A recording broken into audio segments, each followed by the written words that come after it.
ನಮಸ್ಕಾರ ಪ್ರಿಯ ವೀಕ್ಷಕರೇ, ನಾನು ಚಂದ್ರಶೇಖರ್ ಲಿಂಬೆಕೊಂಡ ಕೃಷಿ ಸಂಗಮ ಯೂಟ್ಯೂಬ್ ಚಾನಲ್ಗೆ ನಿಮಗೆಲ್ಲರಿಗೂ ಸ್ವಾಗತವನ್ನು ಕೋರ್ತಾ, ಇವತ್ತು ನಾನು ಕಾಸರಗೋಡು ಜಿಲ್ಲೆಯ ಬದಿಯಡ್ಕ ಗ್ರಾಮದ ಪಲ್ಲತಡ್ಕ ವಾಸಿಯಾದಂಥ ಸುಬ್ರಹ್ಮಣ್ಯ ಪ್ರಸಾದ್ ಭಟ್ರವರ ಮನೆಯಲ್ಲಿದ್ದೇನೆ. ಅವ್ರದ್ದು ಗೋಶಾಲೆ ತುಂಬ ಚೆನ್ನಾಗಿದೆ, ಜಗದಂಬ ಗೋಶಾಲೆ ಅಂತೇಳಿ. ಅವ್ರ ಬಗ್ಗೆ ಮಾತಾಡೋಣ ಬನ್ನಿ. ನಮಸ್ಕಾರ ಭಟ್ರೆ.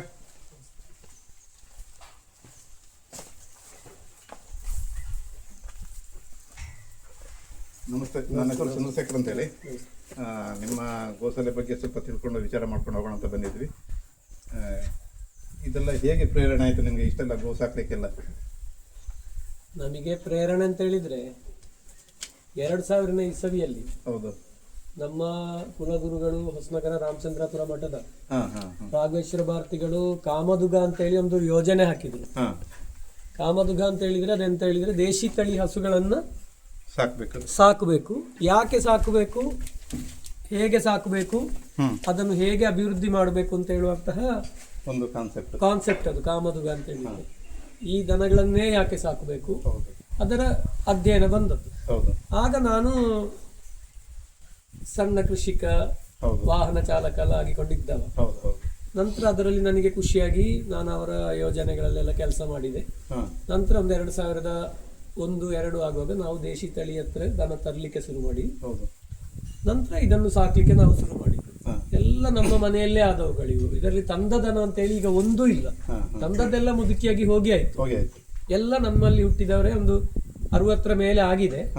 ಆದ್ರೆ ನಾವು ಒಂದೊಂದು ಜೊತೆಯಾಗಿ ತುಂಬಾ ಕೊಟ್ಟಿದ್ದೇವೆ. ಅಂದ್ರೆ ನಮಗೆ ಒಂದು ಇಲ್ಲಿ ಇಡ್ಲಿಕ್ಕೆ ಆಗುದಿಲ್ಲ ಜಾಸ್ತಿ, ಒಂದು 25-30 ನಾವು ಇಟ್ಟುಕೊಳ್ಳುದು. ಮತ್ತೆಂತ ಹೇಳಿದ್ರೆ ನಮ್ಮ ಉದ್ದೇಶ ಇರುವಂತದ್ದು, ಅವರು ಹೇಳಿದ್ದು ನಮ್ಮ ಹತ್ರ ಹಾಗೆ 2030ನೇ ಇಸವಿ ಆಗುವಾಗ ಅಥವಾ ಒಂದು 40ನೇ ಇಸವಿ ಆಗುವಾಗ ನಮ್ಮ ಈ ಗಿಡ್ಡ ಹಸುಗಳಲ್ಲಿ ದಿನಕ್ಕೊಂದು 3 ಲೀಟರ್ ಹಾಲು ಕೊಡುವಂತಹ ಉಚ್ಚ ತಳಿಯನ್ನ ನಾವು ಅಭಿವೃದ್ಧಿ ಮಾಡ್ಬೇಕಂತ ಹೇಳಿ ಇದನ್ನು ಮಾಡ್ತಾ ಇರುವುದು.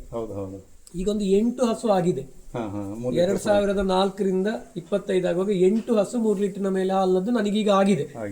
ಇನ್ನೊಂದು 10 ಮಾಡ್ಲಿಕ್ಕೆ ದೊಡ್ಡ ಕೆಲಸ ಅಂತ ಇಲ್ಲ. ಅದು ಯಾಕೆಂದ್ರೆ ಈಗ ಈ ಹಸುಗಳನ್ನು ಜನರು ಯಾಕೆ ರಿಜೆಕ್ಟ್ ಮಾಡಿದ್ದಂದ್ರೆ, ಇದಕ್ಕೆ ಹಾಲು ಸಿಕ್ಕುವುದಿಲ್ಲ, ಇದು ತುಳಿತದೆ ಇಂತ ಹೇಳಿ ಇದನ್ನು ಜನ ಬಿಟ್ಟದ್ದು, ಒದಿತದೆ ಅಂತ ಇದನ್ನು ಬಿಟ್ಟದ್ದು. ಆಗ ಎಂತ ಕಾರಣ ಒದಿಲಿಕ್ಕೆ ಅಂದ್ರೆ, ಹಸುಗಳಿಗೆ ಬೇಕಾದಷ್ಟು ಮೇವು ಸಿಕ್ಕುದಿಲ್ಲ, ಹಾಲಿನ ಉತ್ಪಾದನೆ ಕಡಿಮೆ ಆಗ್ತದೆ. ಆಗ ಅವುಗಳ ಕರುವಿಗೆ ಎಷ್ಟು ಬೇಕು ಅಷ್ಟೇ ಹಾಲಿರುವಾಗ ನಾವು ಹಾಲು ಕರೀಲಿಕ್ಕೆ ಹೋದ್ರೆ ಅದು ನಮಗೆ ಒದಿತದೆ. ಯಾಕಂದ್ರೆ ಅದಕ್ಕೆ ಅದರ ಕರುವನ್ನು ಸಾಕುವ ಜವಾಬ್ದಾರಿ ಇರ್ತದೆ, ನಮ್ಮ ಹಾಗೆ ಪ್ರತಿಯೊಂದು ಪ್ರಾಣಿಗೂ ಹಾಗೆ ಇರ್ತದೆ. ಆವಾಗ ನಾವೆಂತ ಮಾಡ್ಬೇಕಂದ್ರೆ, ಹಸುಗಳಿಗೆ ಒಳ್ಳೆ ದರ್ಜೆಯ ಮೇವು ಕೊಟ್ಟು ಒಳ್ಳೆ ಹಾಲು ಬರುವ ಹಾಗೆ ಮಾಡಿದ್ರೆ ಇವುಗಳು ಕೂಡ ಒಳ್ಳೆ ಹಾಲು ಕೊಡ್ತದೆ, ಒದಿಯುವುದಿಲ್ಲ. ಒದಿಯುವುದು ಬಿಟ್ಟು ಅವ್ರ ಹಾಲು ಕರೀಲಿಕ್ಕೆ ಲೇಟ್ ಆದ್ರೆ ಅವರಿಗೆ ನಿಲ್ಲಿಕ್ಕೂ ಆಗುದಿಲ್ಲ, ಯಾಕಂದ್ರೆ ಅವರಿಗೂ ಸಹ ಹಾಲು ಸಿಗ್ತದೆ ಅಷ್ಟು. ಒಂದದು. ಎರಡನೇದು ದೇಶಿ ತಳಿಯ ಯಾಕೆ ಮಾಡ್ಬೇಕಂತ, ಈಗ ವಿಜ್ಞಾನದಲ್ಲಿ ಕೂಡ, ಆಯುರ್ವೇದದಲ್ಲಿ ಮತ್ತೆ ವೈದಿಕದಲ್ಲಿ, ವೈದಿಕ ಅಂದ್ರೆ ನಮ್ಮ ಧಾರ್ಮಿಕ, ಎಲ್ಲದರಲ್ಲಿ ಗೋವುಗಳೇ ಇರುವುದು ಮೂಲ. ನಮಗೆ ಗೊತ್ತುಂಟದು, ಎಲ್ರಿಗೂ ಗೊತ್ತುಂಟು. ಈಗ ಇದು ಯಾವ್ದಂದ್ರೆ ನೋಡಿ, ನಮ್ಮ ಜನನದಿಂದ ಮರಣದವರೆಗೆ ಮತ್ತೆ ಮನೆ ಒಕ್ಕಲು ಯಾವ ಕಾರ್ಯಗಳಿಗಾದ್ರೂ ಗೋ ಬೇಕಾಗ್ತದೆ.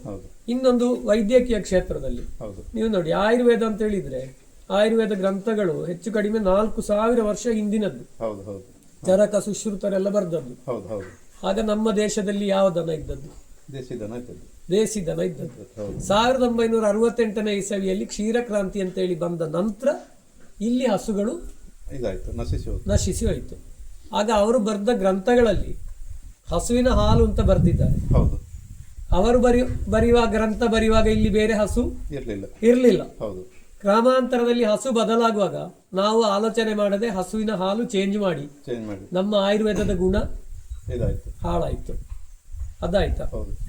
ತಿಂದವರಿಗೂ ರೋಗ ಬಂತು, ಕುಡ್ದವರಿಗೂ ರೋಗ ಬಂತು, ಕೃಷಿ ಕ್ಷೇತ್ರದಲ್ಲಿಯೂ ಹಾಳಾಯ್ತು. ಈಗ ಪಾಲೇಕರೆಲ್ಲ ಹೇಳುದು ನೋಡಿದ್ರೆ ಎಷ್ಟು ಸೆಗಣಿಯಲ್ಲಿ ಇದು.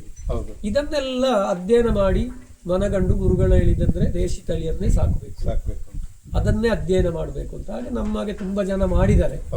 ಎಲ್ಲರಿಗೂ ಅದರಲ್ಲಿ ಸಕ್ಸಸ್ ಆಗ್ಲಿಕ್ಕೆ ಆಗ್ತದೆ ಅಂತ ಹೇಳಿ ಅಲ್ಲ, ಆಗ್ಲಿಕ್ಕೂ ಇಲ್ಲ.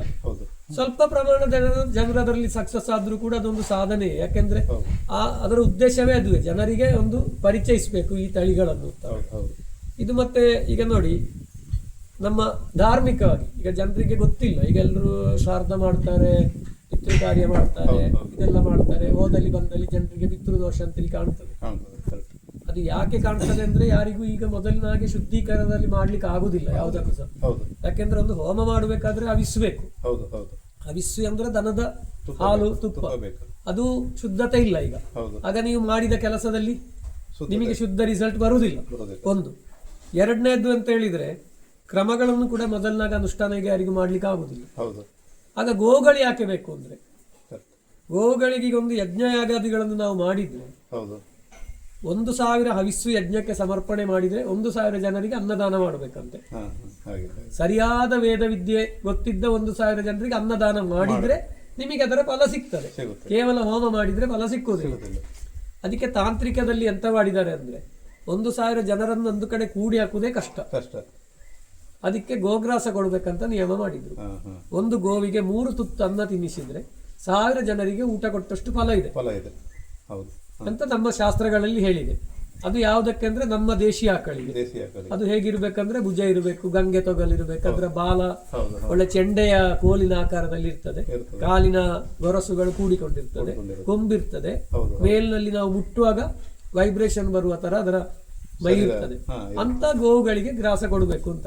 ಹೌದು ಈಗ ನೀವು ನೋಡಿ, ಇವತ್ತು ಬಂದದ್ದು ಪಿತೃಪಕ್ಷದಲ್ಲಿ ಹೌದು 21ನೇ ತಾರೀಕುವರೆಗೆ ನಾಡ್ದು ಉಂಟು. ಹೌದು ಎಷ್ಟು ಜನರಿಗೂ ಇದನ್ನ ಅನುಭವ ಬಂದಿದೆ. ನಾವು ಆದಿಯಾಗಿ ಎಲ್ರಿಗೂ ಅನುಭವ ಬಂದಿದೆ. ಹೌದು ಪಿತೃಪಕ್ಷದಲ್ಲಿ ಯಾರೇ ಆದರೂ ಹೌದು ಬೆಳ್ತಿಗೆ ಅನ್ನ ಮಾಡಿ ಒಂದು 2 ಪ್ಲೇಟ್ ಅನ್ನ, ಹೌದು 2 ತುಂಡು ಬೆಲ್ಲ ಇಟ್ಟು ದನಗಳಿಗೆ ಕೊಟ್ರೆ ಹೌದು ಪಿತೃಗಳಿಗೆ ತೃಪ್ತಿ ಆಗ್ತದೆ ಅಂತ ಹೇಳಿ ಇದು ನಂಬಿಕೆ. ನಂಬಿಕೆ ಅಲ್ಲ, ನಂಬಿಕೆ. ಯಾಕೆಂದ್ರೆ ಪಿತೃಗಳು ಗೋವಿನಲ್ಲಿದೆ. ಹೌದು. ಗಾವಮೆ ಮಾತರ ಸಂತು ಪಿತರ ಸಂತು ಗೋವೃಷ ಅಂತ ಹೇಳ್ತದೆ. ಹಾ ಹಾ ಹಾ. ಗೋವುಗಳಲ್ಲಿ ತಾಯಿಯು, ಹೋರಿಗಳಲ್ಲಿ ತಂದೆಯೇ ಇದ್ದಾರೆ ಅಂತ ಲೆಕ್ಕ. ಹಾಗೆ ಹಾಗೆ. ಅದರಲ್ಲಿ ವ್ಯತ್ಯಾಸ ಎಂತದ್ದು ಇಲ್ಲ. ಇಲ್ಲ. ಹೌದು ನಮ್ಮ ತಂದೆ ತಾಯಿಗೆ ನಾವು ಮರಣ ನಂತರ ಎಂತ ಕೊಡ್ತೇವೆ ಹೌದು ಅದೇ ಇವುಗಳಿಗೆ ಕೊಟ್ಟರು ಸಿಗ್ತದೆ. ನಮ್ಮ ತೀರಿ ಹೋದಂತ ಎಲ್ಲ ಪಿತೃಗಳಿಗೂ ಗೋವುಗಳಿಗೆ ಆಹಾರ ಕೊಡುವುದರಿಂದ ಸಂತೃಪ್ತಿ ಬರಬಹುದು. ಹೌದು ಹಾಗೆ. ಅದು ಬಂದ್ರೆ ಮಾತ್ರ ನಾವು ಮಾಡಿದ ಕೆಲಸಗಳಿಗೆ ನಮಗೆ ಫಲ ಬರ್ತದೆ, ನಮ್ಮ ಮುಂದೆ ವಂಶ ಮುಂದುವರಿತದೆ, Correct. ಹೀಗೆ ಆಗಿಕೊಂಡು ಹೋಗ್ತದೆ. Correct. ಹಾಗೆ ದೇಶೀಯ ಗೋವುಗಳಂದ್ರೆ ಅದು ನಮ್ಮ ಜೀವನದಲ್ಲಿ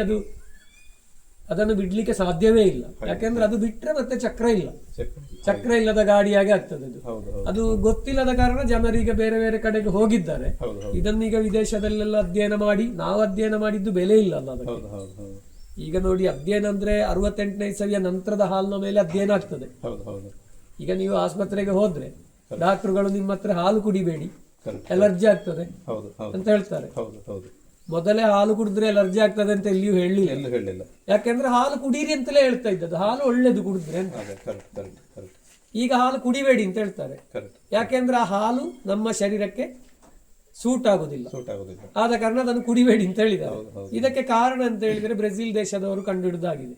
ಹೌದು ನೋಡಿದ್ದಾರೆ, ನಿಮಗೆ ಗೊತ್ತುಂಟು A1 ಮತ್ತೆ A2 ಅಂತ ಹೇಳಿ ಹಾಲು ಅಂತ ಹೇಳಿ ನಿಮಗೆ ಗೊತ್ತುಂಟು. ಹೌದು ಹೌದು ಇದು ನಮ್ಮ ದೇಶದ ಋಷಿ ಮುನಿಗಳಿಗೆ ಪ್ರಾಚೀನ ಕಾಲದಿಂದಲೇ ಗೊತ್ತುಂಟು. ಇದು ಹೌದು ರಾಮಕೃಷ್ಣರ ಕಾಲದಿಂದಲೇ ಗೊತ್ತುಂಟು. Correct correct. ಹಾ ಆಗಲೇ ಕಾಡು ಪ್ರಾಣಿಗಳಾಗಿದ್ದಂತ ಈ ಗೋವುಗಳನ್ನು ತಂದು ಸಾಕಿ ನಮ್ಮ ಇದರ ಹಾಲು, ಇದರ ಮೂತ್ರ, ಸೆಗಣಿ ಎಲ್ಲವೂ ನಮಗೆ ಒಳ್ಳೆಯದು ಅಂತ ಗೊತ್ತಾಗಿ ಇದನ್ನು ನಾವು ಸಾಕಣೆ ನಮ್ಮ ಸಾಕಣೆಗೆ ಶುರು ಮಾಡಿದ್ದು. ಹೌದು ಆಗ ಇದಕ್ಕಿಂತ ಜಾಸ್ತಿ ಹಾಲು ಕೊಡುವಂತ ಕಾಟಿ, ಹೌದು ಇನ್ನೂ ಹಾಲು ಹೆಚ್ಚು ಕೊಡುವಂತ ಜೀವಿಗಳಿತ್ತು. ಇತ್ತು.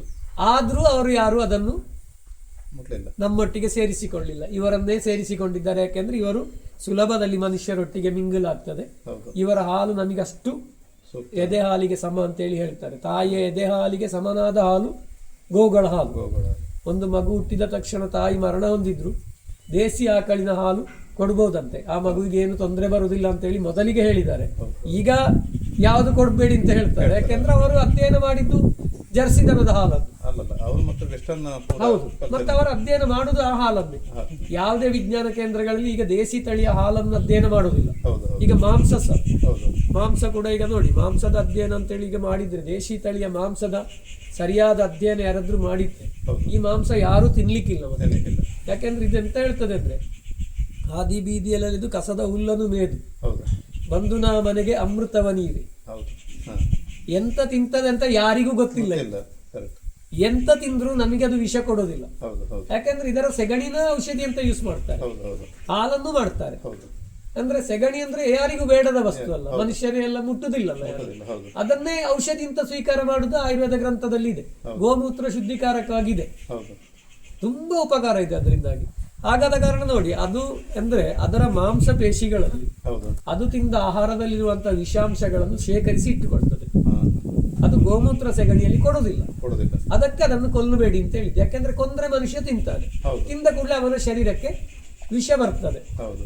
ದೇಶಿ ಆಕಳಿನ ಮಾಂಸ ಒಳ್ಳೆದಲ್ಲ, ಅಭೇದ್ಯ ಹೌದು. ಅಭೇದ್ಯ ಆಗ್ಲಿಕ್ಕೆ ಕಾರಣ ಎಂದರೆ ಅದರ ಶರೀರದ ಮಾಂಸದಲ್ಲಿ ವಿಷಾಂಶಗಳನ್ನು ಅದು ಶೇಖರಿಸಿ ಇಟ್ಕೊಳ್ತದೆ. ಹೌದು. ಅದು ಮೂತ್ರ ಸೆಗಣಿಲಿ ಬೇರೆ ಯಾವ ಜೀವಿಯ ಮಲ ವಿಸರ್ಜನೆ ಮಾಡಿದ್ದನ್ನು ಕೂಡ ಮದ್ದು ಅಂತ ಹೇಳಲಿಲ್ಲ, ಹಾ ಹಾ ಹಾ. ಹಾಗೆ ಹಾಗೆ. ಗೋವಿನದ್ದು ಮಾತ್ರ. ಯಾಕೆಂದ್ರೆ ಆ ಶಕ್ತಿ ಇರುವುದು ಇವುಗಳಿಗೆ, ಅದೇ ಅದೇ ಅದೇ ಅದೇ. ಇವರಿಗೆ ಮಾತ್ರ ಆ ಶಕ್ತಿ ಇರುವಂಥದ್ದು. ಹಾಗಾದ ಕಾರಣ ಇವರ ಹಾಲು, ಮೊಸರು, ತುಪ್ಪ, ಗೋಮೂತ್ರ, ಹೌದು. ಇದು ಹಾಲು, ಮೊಸರು, ತುಪ್ಪ, ಗೋಮೂತ್ರ, ಸೆಗಣಿ, ಹೌದು. ಇದನ್ನು ಯೂಸ್ ಮಾಡಿ ಪಂಚಗವ್ಯ ಅಂತ ಮಾಡಿದ್ರೆ ನಮ್ಮ ಅಸ್ಥಿಯಲ್ಲಿರುವಂತಹ ಪಾಪಗಳು ಕೂಡ ಹೋಗ್ತದೆ ಅಂತ ಹೇಳ್ತಾರೆ. ನಮ್ಮ ಮಾಂಸದಲ್ಲಿ ರಕ್ತದಲ್ಲಿರುವ ಪಾಪಗಳಲ್ಲ, ಪಾಪಗಳಿಂದಾಗಿ ರೋಗಗಳು ಬರ್ತದೆ ಅಂತೆ. ಈ ಪಾಪಗಳನ್ನು ತೆಗಿಬೇಕಾದ್ರೆ ಗೋವಿನ ಪಂಚಗವ್ಯವನ್ನು ಉಪಯೋಗಿಸಬೇಕಾಗ್ತದೆ. ಅದನ್ನು ಕುಡಿದ್ರೆ ಅಸ್ಥಿಗತವಾದ ಪಾಪಗಳು ಕೂಡ ನಾಶ ಆಗ್ತದೆ ಅಂತ ಹೇಳ್ತಾರೆ. ನಾಶ ಆದ್ರೆ ಮತ್ತೆ ರೋಗ ಇಲ್ಲ. ಹಾಗೆ ನಿಜವಾಗಿ ಎಂತ ಮಾಡ್ಬೇಕಂದ್ರೆ ಆಯುರ್ವೇದ ಚಿಕಿತ್ಸೆ ಯಾರೇ ಮಾಡ್ತಿದ್ರು, ನನ್ನ ವೈಯಕ್ತಿಕ ಅಭಿಪ್ರಾಯದಲ್ಲಿ ಒಂದು 20 ದಿನ ಆದ್ರೂ ಪಂಚಗವ್ಯದ ಪ್ರಾಶನ ಅವರಿಗೆ ಮಾಡಿಸಿ ನಂತರ ಈ ಚಿಕಿತ್ಸೆಯನ್ನು ಮಾಡಿದವರಿಗೆ, ಯಾರಿಗೆ ಆಯುರ್ವೇದ ಚಿಕಿತ್ಸೆ, ಇಂಗ್ಲಿಷ್ ಚಿಕಿತ್ಸೆ ಎಂತ ಮಾಡಿದ್ರು ಸ್ವಲ್ಪ ಬೇಗ ಪರಿಣಾಮ ಬರ್ಬಹುದು. ಯಾಕೆಂದ್ರೆ ಅವನ ಶರೀರದಲ್ಲಿರುವ ಪಾಪ ಹೋದ್ರೆ ಮತ್ತೆ ಸುಲಭ ಉಂಟು ಅವನನ್ನು ಗುಣ ಮಾಡ್ಲಿಕ್ಕೆ. ಪಾಪ ಇರುವಾಗ ಹುಣ್ಣಿನ ಮೇಲೆ ಮದ್ದು ಹಚ್ಚಿದಾಗ ಆಗ್ತದೆ, ಅದು ಗುಣ ಆಗುದಿಲ್ಲ, ನಂಜು ಹೋಗಬೇಕು. ಇದಕ್ಕೆ ಕಾರಣ ಗೋಸೇವೆ. ಗೋಸೇವೆ ಅಲ್ಲದೆ ಇದಕ್ಕೆ ಪರ್ಯಾಯದ ವ್ಯವಸ್ಥೆ ಇಲ್ಲ. ಹಾಗೆ ಇದು ವಿಜ್ಞಾನವೂ ಇದುವೆ. ನಿಮಗೆ ಭೋಪಾಲ್ನಲ್ಲೆಲ್ಲ ಆದದ್ದು ನೀವು ನೋಡಿದ್ದೀರಿ, ವಿಷಾನಿಲ ದುರಂತ ಆಗುವಾಗ ನಾವು ನಿಮಗೆ ಅದನ್ನು ಹೇಳಬೇಕಾದದ್ದಿಲ್ಲ, ಈಗ ಎಲ್ಲರಿಗೂ ಅದು ಗೊತ್ತಿದೆ. ಮತ್ತೆ ಬೆಳಿಗ್ಗೆ ಸಾಯಂಕಾಲ ನಾವು ಹೊಟ್ಟೆಯಲ್ಲಿ ಕೆಲಸ ಮಾಡೋದೀಗ ಬ್ರೀತಿಂಗ್ ಚಂದ ಆಗುತ್ತೆ, ಆಗ್ತದೆ. ಜಿಮ್ಮಿನ ಅಗತ್ಯ ಇಲ್ಲ. ಈಗ ಜಿಮ್ ಅಂತ ಹೇಳಿ ನಾವು ಕಷ್ಟ ಬರುವ ಬದಲು ಪ್ರತಿದಿನ ಇದರೊಟ್ಟಿಗೆ 1 ಗಂಟೆ ಕೆಲಸ ಮಾಡಿದ್ರೆ ನಮಗೆ ಅದುವೇ ಜಿಮ್ ಆಗ್ತದೆ. ಮತ್ತೆ ಇದು ಉಸಿರಾಟದಲ್ಲಿಯೂ ಹಾಗೆ. ಈಗ ಇದು ಅಂತರಿಕ್ಷದಲ್ಲಿರುವ 24% ಆಕ್ಸಿಜನ್ ಅನ್ನು ಇದು ಹೀರಿಕೊಂಡ್ರೆ ಅದರಲ್ಲಿ 19% ಹಿಂದೆ ಕೊಡ್ತದೆ, 4% ಅದು ಉಪಯೋಗಿಸ್ತದೆ. ಈ ಭೂಮಿಯಲ್ಲಿರುವ ಎಲ್ಲ ಜೀವಿಗಳಲ್ಲಿ ಆಕ್ಸಿಜನ್ ಅನ್ನು ತೆಗೆದು ಬಿಡ್ತದೆ, ಇದು ಸಹ ಬಿಡ್ತದೆ, ಸ್ವಲ್ಪ ತೆಕ್ಕೊಳ್ಳೋದು ಕಡಿಮೆ. ಹಾಗಾದ್ರೆ ನಮಗೆ ಇದ್ರದ್ದು ಬಿಡುವಂತದ್ದು ಆಕ್ಸಿಜನ್ ನಮಗಾಗುತ್ತೆ ಆಗುತ್ತೆ. ಯಾಕಂದ್ರೆ ಇದು 19% ಆಕ್ಸಿಜನ್ ಹಿಂದೆ ಬಿಡ್ತದೆ. ಇದು ವೈಜ್ಞಾನಿಕವಾಗಿ ಈಗ ಹೇಳುವಾಗ ಜನ ಅಂತ ಹೇಳ್ತಾರೆ ಅಂದ್ರೆ ಇದು ಗೋವುಗಳು ಆಕ್ಸಿಜನ್ ತೆಗಿತದೆ, ಆಕ್ಸಿಜನ್ ಬಿಡ್ತದೆ ಅಂತ ಹೇಳ್ತಾರೆ. ಆಕ್ಸಿಜನ್ ಬಿಡ್ತದೆ, ಪೂರ್ತಿ ಅಲ್ಲ. 24%ದಲ್ಲಿ 4% ತೆಕ್ಕೊಂಡು 19% ಸಮಥಿಂಗ್ ಹೊರಗೆ ಪುನಃ ಬಿಡ್ತದೆ. ಹಾಗಾದ ಕಾರಣ ಗೋವುಗಳಿದ್ದ ಜಾಗೆ ನಮಗೆ ಉಸಿರಾಟಕ್ಕೆ ಯೋಗ್ಯವಾದ ಜಾಗೆ. ಯಾಕೆಂದ್ರೆ ಅದು ಆ ಜಾಗೆಯಲ್ಲಿ ನಮಗೆ ಬೇಕಾದಷ್ಟು ಮಾವಿನ ಮರ, ಹಲಸಿನ ಮರ ಎಲ್ಲ ಇರುವಲ್ಲಿ ಎಲ್ಲ ಎಷ್ಟು ಆಕ್ಸಿಜನ್ ಇರ್ತದೆ ಅಷ್ಟೇ ಆಕ್ಸಿಜನ್ ಇದ್ದಲ್ಲಿ ಶುದ್ಧಿಯಾಗಿ ಇರ್ತದೆ. ಒಂದು. ಎರಡನೇದು ಇದ್ರ ಸೆಗಣಿ, ಅದರ ಪರಿಮಳವೇ. ಈಗ ಮೂಗಿನಲ್ಲಿ ಒಂದು ರಕ್ತ ಬರುವ ರೋಗ ಉಂಟು, ನಿಮಗೆಲ್ಲ ಗೊತ್ತುಂಟು. ಸಿಕ್ಕಾಪಟ್ಟೆ ಹೀಟ್ ಆದ್ರೆ ಮೂಗಿನಲ್ಲಿ ರಕ್ತ ಬರ್ತದೆ. ಅದಕ್ಕೆಲ್ಲ ಇದರ ಸೆಗಣಿಯ ಪರಿಮಳವೇ ಸಾಕಾಗುತ್ತೆ ಆ ರೋಗವನ್ನು ನಿಲ್ಲಿಸ್ಲಿಕ್ಕೆ. ಆಗ ಇದು ಎಷ್ಟು ನಿಮಗೆ ಇದರ ಸೆಗಣಿ ಒಳ್ಳೇದು ಅಂತ ಹೇಳಿ ನೋಡಿ. ಈಗ ಮೊನ್ನೊಬ್ರು ನಮ್ಮಲ್ಲಿ ಬಂದು ಈ ಸೆಗಣಿ ತೆಗೆಯುವ ಕೆಲಸ ನಿಮ್ಗೆ ಬೇಕಾರೆ ಅಂತ ಹೇಳಿದ್ದಾರೆ. ಆಗ ನಾನು ಅವರಿಗೆ ಹೇಳಿದ್ದಿಷ್ಟೇ, ಮನುಷ್ಯ ಆದವನಿಗೆ ಯಾವ್ದಾದ್ರು ಒಂದು ಜೀವಿಯ ಉಚ್ಚಿಷ್ಟವನ್ನು ತೆಗೆಯುವ ಯೋಗ ಇದ್ರೆ ತೆಗ್ದೇ ತೆಗಿಬೇಕಾಗ್ತದೆ. ನನಗೆ ಇದರದ್ದೇ ತೆಗೆಯುವ ಯೋಗ ಕೊಟ್ರೆ ಸಾಕು, ಮನುಷ್ಯರದ್ದು ತೆಗೆಯುವುದು ಬೇಡ ಅಂತ ಹೇಳಿದ್ದೇನೆ. ಅಂದ್ರೆ ಅದಕ್ಕಿಂತ ಎಷ್ಟು ಒಳ್ಳೇದು. ಈಗ ನಿಮಗೆ ಇಲ್ಲಿ ಊಟ ಮಾಡಬಹುದು. ಈಗ ನಿಮಗೆ ಇಲ್ಲಿ ದುರ್ಗಂಧ ಎಂತ ಉಂಟು? ದುರ್ಗಂಧ ಇಲ್ಲ. ಇದು ಒಳ್ಳೇದು. ಇದು ನಮಗೆ ಇದರ ಬೆರಣಿಯಲ್ಲಿ ಹಾಕಿದ ಹೊಗೆ ಒಳ್ಳೇದು, ಇದರ ತುಪ್ಪ ಒಳ್ಳೇದು, ಎಲ್ಲವೂ ಒಳ್ಳೇದೆ. ಆದ ಕಾರಣ ದೇಶಿ ಹಸುವನ್ನು ಸಾಕದಿದ್ರೆ ಮನುಷ್ಯನಿಗೆ ಇನ್ನು ಉಳಿಗಾಲ ಇಲ್ಲ. ಇವತ್ತು ಗೊತ್ತಾಗಿದೆ ಜನರಿಗೆ, ತುಂಬಾ ಜನರಿಗೆ ಗೊತ್ತಾಗಿದೆ ಇದು. ಹಾಗೆ ಜೈವಿಕ ಕೃಷಿಗೆ ಬರ್ತಾ ಇದ್ದಾರೆ. ಈ ಜೈವಿಕ ಕೃಷಿ ಮಾಡದಿದ್ರೆ ಈಗ ನಾವು ಆಹಾರ ಒಳ್ಳೆ ಆಹಾರಾರ್ಥಂ ಕರ್ಮ ಕುರಿಯಾದ ನಿಂದ್ಯಂ ಕುರಿಯಾದ ಆಹಾರಂ ಪ್ರಾಣ ಸಂರಕ್ಷಣಾರ್ಥಂ ಅಂತ ಒಳ್ಳೆ ಯಾರಿಗೂ ತೊಂದರೆ ಇಲ್ಲದಂತ ಕೆಲಸದಲ್ಲಿ ಸಂಪಾದನೆ ಮಾಡಿದ ಆಹಾರವನ್ನು ನಾವು ತಿನ್ನಬೇಕಂತೆ. ತಿಂದು ನಮ್ಮ ಪ್ರಾಣದ ರಕ್ಷಣೆ ಮಾಡಬೇಕು. ಆ ಪ್ರಾಣದ ರಕ್ಷಣೆ ಯಾಕೆ ಮಾಡುದಂದ್ರೆ ತತ್ವದಲ್ಲಿರುವ ಜಿಜ್ಞಾಸೆಯನ್ನು ದೂರ ಮಾಡ್ಲಿಕ್ಕೆ. ತತ್ವದಲ್ಲಿ ಇರುವ ಜಿಜ್ಞಾಸೆ ದೂರ ಆದರೆ ಅವನಿಗೆ ಮತ್ತೆ ಜೀವನದಲ್ಲಿ ದುಃಖ ಬರುವುದಿಲ್ಲ ಅಂತ ಹೇಳ್ತಾರೆ. ಹಾಗೆ ನಾವು ತಿನ್ನುವ ಆಹಾರವೂ ಒಳ್ಳೆದಾಗಿರ್ಬೇಕು. ಈಗ ಜನರು ಕಂಪನಿಯಲ್ಲಿ ಯಾವ ಅಂಗಿ ಸಿಗ್ತದೆ ಅಂತ ಹೇಳಿ ನೋಡಿ ತೆಗೆಯುವುದಲ್ಲದೆ, ಈಗ 1 kg ತುಪ್ಪಕ್ಕೆ ಇಷ್ಟು ಕ್ರಯ ಉಂಟು ಅಂತ ಹೇಳುವಾಗಲೇ ಕೆಲವು ಜನ ಹೌದಂತ ಹೇಳ್ತಾರೆ. ಅಂದ್ರೆ ಅವರಿಗೆ ದುಡ್ಡು ಕೊಟ್ಟು ಬೇಡ ಅಂಗಿ. ಇದರಲ್ಲಿ ಮಾತ್ರ ಜನರ ಬಾಹ್ಯ ಸೌಂದರ್ಯವನ್ನೇ ಜನರು ನೋಡುವುದಲ್ಲದೆ ಆಂತರಿಕವಾದ ಮನಸ್ಸನ್ನು, ಆಂತರಿಕವಾದ ಆರೋಗ್ಯವನ್ನು ಇವತ್ತು ಯಾರು ನೋಡುವುದಿಲ್ಲ. ಪರಿಣಾಮ ಎಂತಾಗಿದೆ ಅಂದ್ರೆ ಜನರಿಗೆ ಯಾರಿಗೂ ಆರೋಗ್ಯ ಇಲ್ಲ. ಅದಕ್ಕೆ ಪರಿಹಾರ ದೇಶೀಯ ಗೋವು. ಹಾಗೆ ನಾವು ದೇಶೀಯ ಗೋವನ್ನು ಸಾಕುವುದು. ಧನ್ಯವಾದಗಳು. ಸಾಕಷ್ಟು ವಿಚಾರ ಹೇಳಿದ್ರಿ. ಮುಂದಿನ ವಿಡಿಯೋದಲ್ಲಿ ಇನ್ನೊಂದು ಉಳಿದಂಥ ಭಾಗವನ್ನು ಹೇಳೋಣ.